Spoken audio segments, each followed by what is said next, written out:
Hello my dear students, कैसे हैं आप लोग। आई होप सब लोग अच्छे से होंगे और अपनी पढ़ाई भी अच्छे से कर रहे होंगे।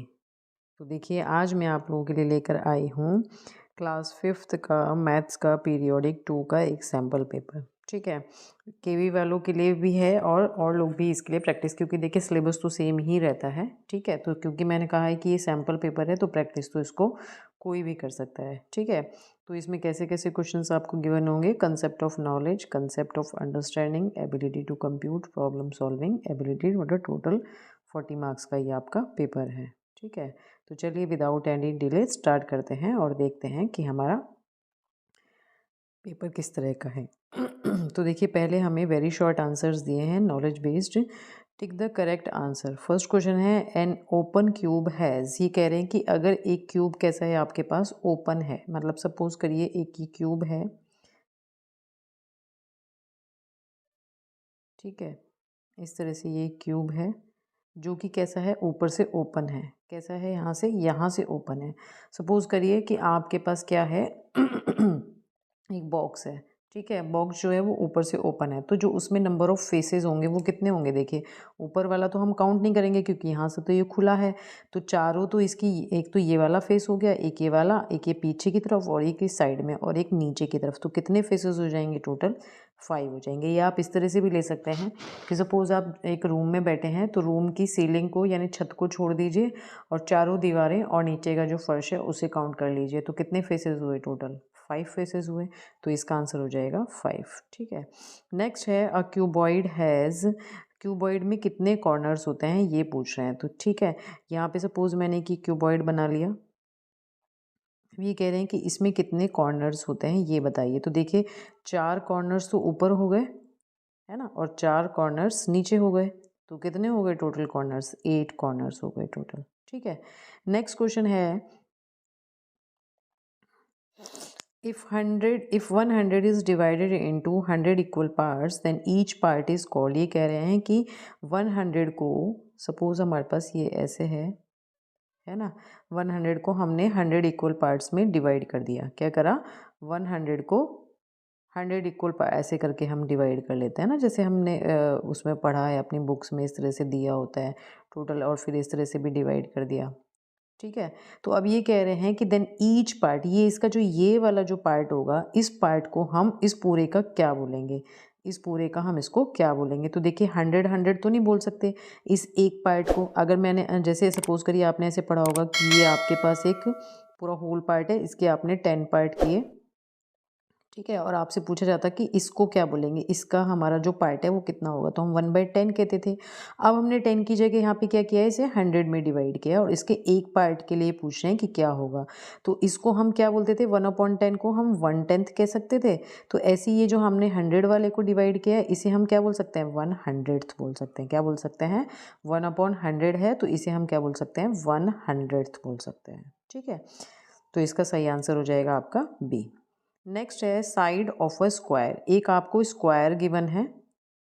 ठीक है, इसका अगर हमें साइड निकालना हो तो क्या फॉर्मूला बनेगा। तो देखिए, अगर हम एरिया ऑफ स्क्वायर लेते हैं, एरिया ऑफ स्क्वायर का फॉर्मूला क्या होता है, एस इंटू एस, यानी साइड इंटू साइड होता है।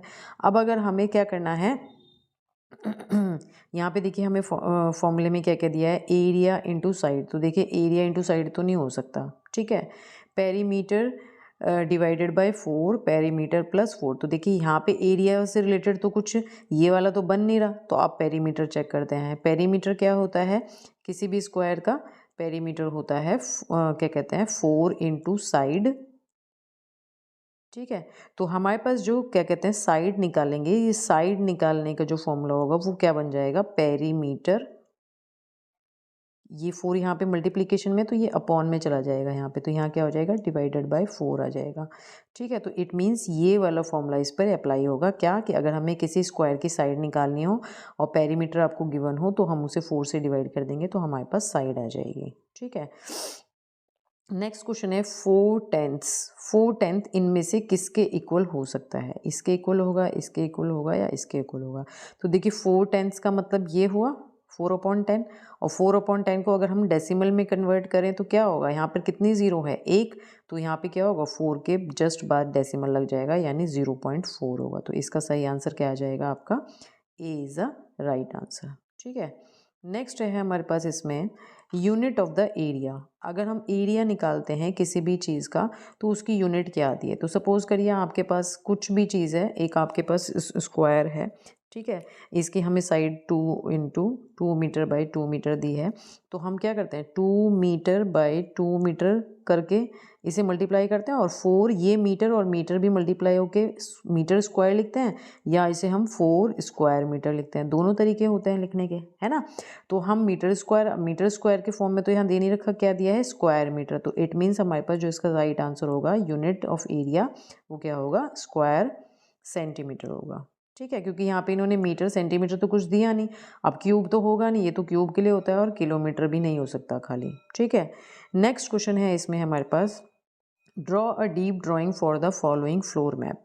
ठीक है, ये आपको एक फ्लोर मैप दिया है, यानी कि सपोज जो भी आपका घर है, कोई भी चीज़ है, उसका फ्लोर जो मैप है वो दिया है आपको। तो इसकी ये कह रहे हैं कि एक डीप ड्राइंग आपको बना के दिखानी है। तो देखिए, इसकी एक डीप ड्राइंग जो होगी वो इस तरह से बनेगी। आपको मैं बता देती हूँ कि आपको किस तरह से बनानी है, थोड़ा ध्यान से देखिएगा। कि ये देखिए, ये हमारे पास क्या है, एक पूरा का पूरा, ये पूरा का पूरा एक रेक्टेंगल टाइप का है।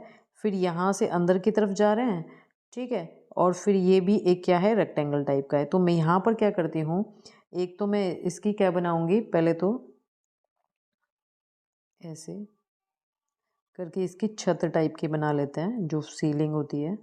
ठीक है, फिर हम क्या करेंगे फिर हम ये ले लेते हैं, इसको हटा देती हूँ, ये अननेसेसरी हो गया है। ठीक है, फिर यहाँ से हमने ऐसे लिया, इसको इस तरह से, ठीक है, फिर हम ऐसे बनाएंगे एंड देन ऐसे करेंगे इसको, और फिर हम यहाँ से इस तरह से दिखाएंगे इसको, ये कि ये इस तरह से हमारे पास एक और क्या आ रही है, इसके आगे की साइड का सपोज पोर्च टाइप का कुछ बना हुआ है, वो जा रहा है। ठीक है, इसको यहाँ से मिटा दीजिए ये वाली चीज़, क्योंकि यहाँ पर हमें कुछ भी नहीं चाहिए। ये वाला जो पोर्शन है यहाँ कुछ नहीं चाहिए, तो हमने यहाँ से इसको क्या करना है, हटा देना है इस वाले पोर्शन को। ये पोर्शन हम हटा देंगे यहाँ से। ठीक है, तो ये हो गया आपका इस तरह से। अब हमें यहाँ पे क्या चाहिए, एक विंडो चाहिए। तो यहाँ पीछे की तरफ आप एक छोटी सी विंडो टाइप की बना दीजिए।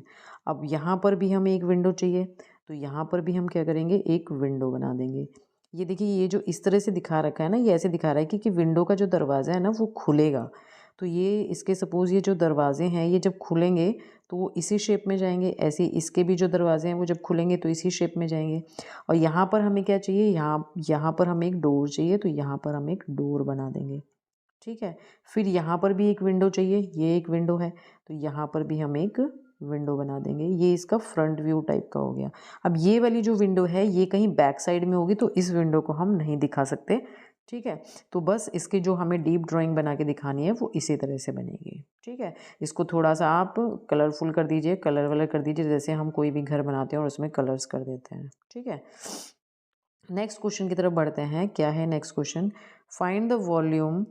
ठीक है, वॉल्यूम हम क्या होता है, क्यूब सेंटीमीटर में होता है, of the following shapes bye counting the total number of 1 centimetre cubes. यानी ये जो एक आपको क्यूब दिया है, ये वाला जो एक क्यूब दिया है, इसका जो वॉल्यूम है वो 1 सेंटीमीटर क्यूब है, 1 सेंटीमीटर का है वो क्यूब। ठीक है, यानी 1 सेंटीमीटर क्यूब इस तरह से है। तो देखिए, अब हमारे पास यहाँ पे क्या है, हमारे पास यहाँ पे हम क्या करेंगे, इनको काउंट करेंगे। क्या करेंगे, इनको हम काउंट करेंगे कि कितने हो सकते हैं। तो देखिए, ये इस तरह से बन रहा है ना कि सीढ़ियाँ उतर रहे हैं ऐसे।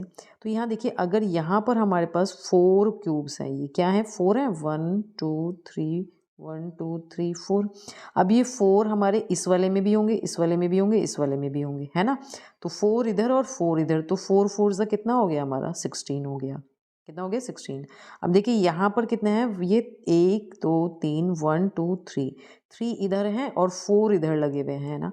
तो हमारे पास 4 ऐसे लगे हुए हैं और 3 ऐसे लगे हुए हैं, मतलब ऐसे मान लीजिए ये कि ये इस तरह से दिख रहा है, 3 ऐसे दिखेंगे ये आपको 4 क्यूब्स, ठीक है। वो एक दूसरे के ऊपर आ रहे हैं, इसलिए हमें ये मैंने आपको 2 डायमेंशनल में करके बताया कि इस तरह से दिखेंगे, जिससे आपको क्लियर हो जाए।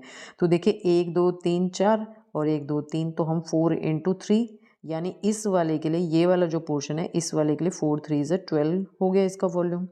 अब इस वाले के लिए क्या हो जाएगा, यहाँ पे 4 है और यहाँ पे 2 है, तो 4 2 ज़ा 8 हो जाएगा।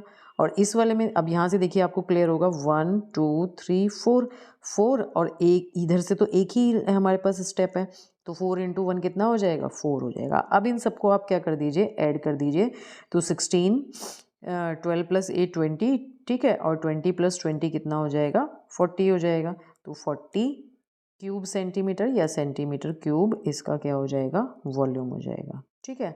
नेक्स्ट सेकंड पार्ट में यहाँ पर इसका लिख दीजिए 40 क्यूब सेंटीमीटर।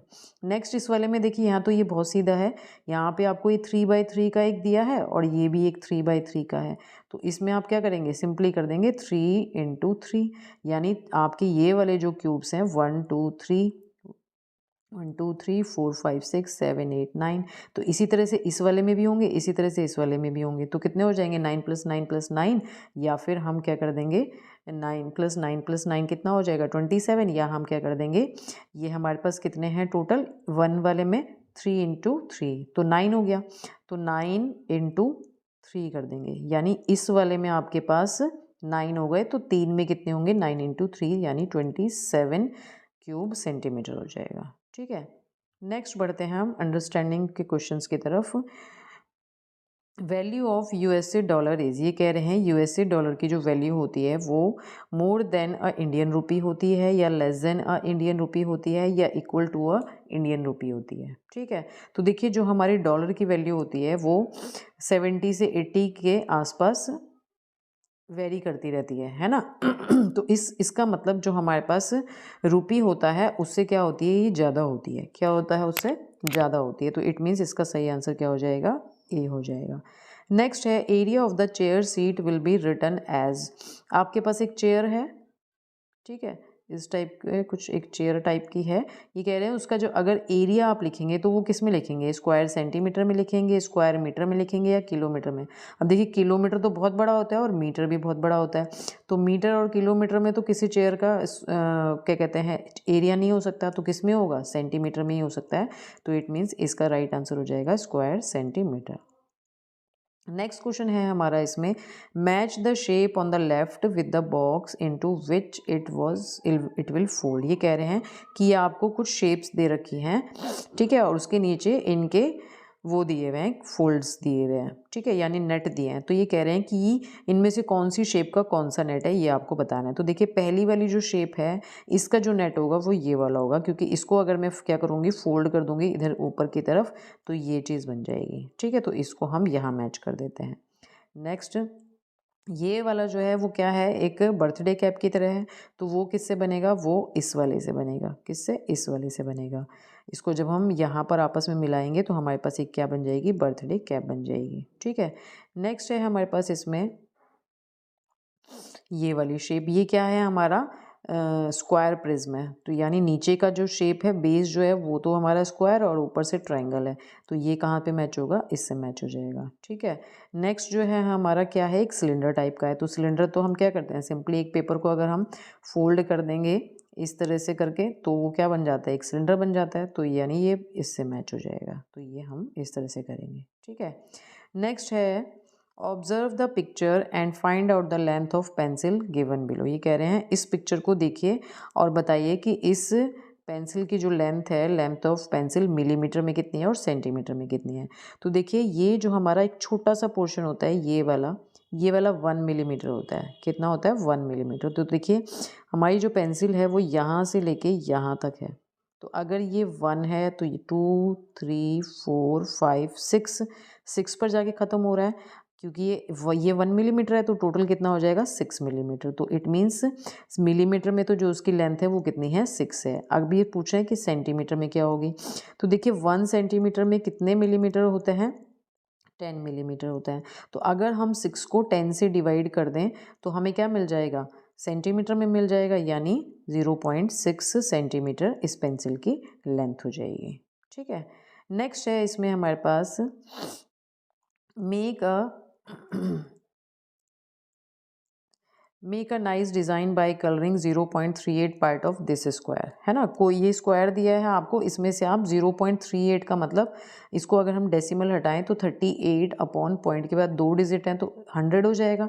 यानी ये टोटल आपको जो पार्ट्स दिए हैं वो 100 पार्ट्स दिए हैं, ये सारे के सारे आपको इसमें से 38 को शेड करना है। और वो आपकी इच्छा है कि आप ऐसे सीधे सीधे कर दें उसको, ठीक है, या कोई एक डिज़ाइन बना के दिखा दें। तो देखिए ये 10, 20, 30, मतलब इसको पूरा मान लीजिए, और यहाँ पर 38 तक मैंने इसे क्या कर दिया, कलरिंग कर दी। ठीक है, अब वो आपके ऊपर डिपेंड करता है कि अगर आप कोई एक सुंदर डिज़ाइन बना सकते हैं तो आप वो सुंदर डिज़ाइन बना के भी इसे कलरिंग कर सकते हैं। ठीक है,